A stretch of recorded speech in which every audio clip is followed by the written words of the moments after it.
హరే కృష్ణ. ఈరోజు మీ అందరికీ కూడా ఒక చక్కటి కథ ఒకటి వివరించబోతూ ఉన్నాను. అదేంటి అంటే, మనందరం కూడా మన జీవితంలో మనకు భగవంతుడు ఏదైతే ఇచ్చాడో దాంతోటి సంతృప్తి చెందకుండా ఇతరులను చూసి వాళ్ళు బాగున్నారు, వీళ్ళు బాగున్నారు అని చెప్పి వాళ్ళని చూసి మనం ఏడుస్తూ భగవంతుడు మనకిచ్చిన దాన్ని మనం సంతృప్తి చెందకుండా జీవితాలు గడుపుతూ ఉంటాం. దానికి ప్రభుపాదుల వారు కూడా ఒక విషయం చెప్తారు. ఆయన ఏమంటారు అంటే, ప్రతి ఒక్క మనిషి కూడా రెండు ఏడుపులతోటి జీవితాలు గడుపుతూ ఉంటాడు అని. ఆ ఏడుపులు ఏంటయ్యా అంటే, ఒకటి ఉన్నది పోయింది అని చెప్పి లేనిది పొందలేదు అని చెప్పి మనం ఎప్పుడూ ఏడుస్తూనే ఉంటాం. అయితే ఆ ఏడుపులు రెండుటి మధ్యలో భగవంతుడు ఏదైతే మనకిచ్చాడో దాన్ని నిజంగా మనం అనుభవించం అన్నమాట. సో అందుకని చెప్పి దీనికి ఒక మంచి ఉదాహరణ ఒకటి చెప్తాను నేను మీకు. ఒకసారి ఒక ఊర్లో ఒక కాకి ఉంటుంది. అది ఆ ఊర్లో ఉన్నటువంటి జూలోకి వెళ్తుంది. ఆ జూలో ఒక పంజరంలో ఒక హంస ఒకటి ఉంటుంది.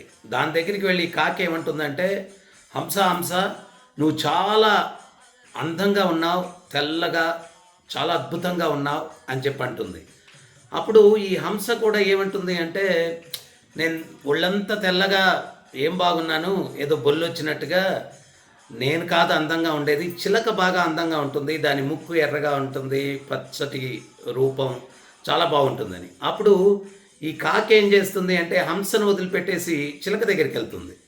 చిలక చిలక, నువ్వు చాలా అందంగా ఉన్నావు, ఎర్రటి ముక్కు, పచ్చటి శరీరం, చాలా అద్భుతంగా ఉన్నావంటే, అప్పుడు ఆ చిలక ఏమంటుందంటే, నేనేం అందంగా ఉన్నాను, అసలు నెమలు ఉంటుంది, ఎన్ని రంగులు ఉంటాయి, దానికి ఎన్ని పించాలు ఉంటాయి, అది ఎంత అందంగా ఉంటుంది అని చెప్పి చిలక అంటుంది. అప్పుడు ఇది కాకి చిలకను వదిలిపెట్టేసి నెమల దగ్గరికి వెళ్తుంది. ఆ నెమల దగ్గరికి వెళ్ళేసరికి ఆ పంజరంలో అది నెమలి పుర్లు విప్పుకొని నృత్యం చేస్తూ ఉంటుంది. చాలామంది దాన్ని చూసి సెల్ఫీలు దిగేవాళ్ళు, ఫొటోస్ తీసుకునేవాళ్ళు, చాలా అద్భుతంగా ఉంటుంది దృశ్యం.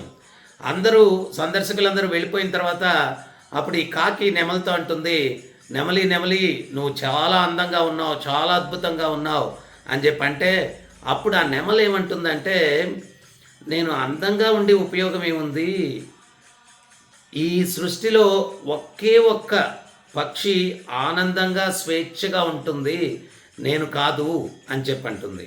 అప్పుడు ఈ కాకి ఆతృతతోటి, నెమలిని మించినటువంటి అందం ఏ పక్షికి లేదు, కానీ ఇది స్వేచ్ఛగా ఆనందంగా ఉండే పక్షి నేను కాదు ఇంకొకటి అని చెప్పి అంటుంది. అది ఎవరు ఎవరు ఎవరు అని చెప్పి ఆతృతతోటి ఆ నెమలి అడుగుతుంది అనమాట. అడిగిన నెమలిని అడుగుతుంది కాకి. అప్పుడు ఆ నెమలి ఏం సమాధానం చెప్తుందంటే, అది ఎవరో కాదు కాకి, అది నువ్వే.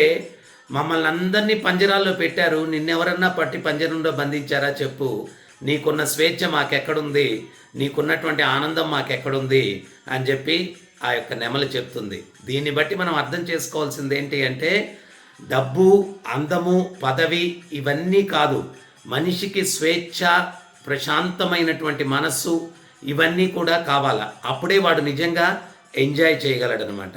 సో అందువల్ల దయచేసి మీరందరూ కూడా వాళ్ళని వీళ్ళని చూసి ఏడుస్తూ మనకుండేదాన్ని మనం మర్చిపోయి జీవితం అంతా దుఃఖంగా గడిపే బదులు, భగవంతుడు అద్భుతమైనటువంటి జీవితాన్ని ఇచ్చాడు, ఎవరి జీవితాన్ని వాళ్ళు గౌరవించుకుంటూ ఎవరికి వారు ఆ భగవంతుని యొక్క చింతనలో ఉంటూ ఆత్మశాంతిని పొందుతూ మనశ్శాంతిని పొందుతూ జీవించడానికి ప్రయత్నించండి.